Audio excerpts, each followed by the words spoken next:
पाकिस्तान के खिलाफ world cup का सबसे बड़ा हदफ। ऑस्ट्रेलिया ने 9 विकेटों पर 367 रन बनाए। ओपनर्स की 259 रन की रिकॉर्ड शराकतदारी।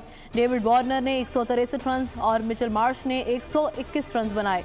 शाहीन शाह अफरीदी ने 5 और हारिस रऊफ ने 3 शिकार किए। 268 रन के ताकुब में कौमी टीम की बैटिंग जारी। नवाज शरीफ की 4 साल बाद वतन वापसी। फ्लाई दुबई की परवाज से कल 12:30 बजे इस्लामाबाद पहुंचेंगे। 3:20 पर लाहौर उतरेंगे। इस्तिकबाल और जलसे की तैयारियां जोरों पर। 80 फीट चौड़ा 40 फीट बुलंद स्टेज तैयार।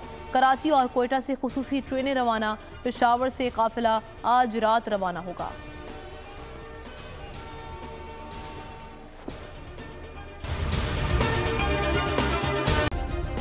सब्सक्राइब करें और बेल दबाएं ताकि कोई खबर रह न जाए।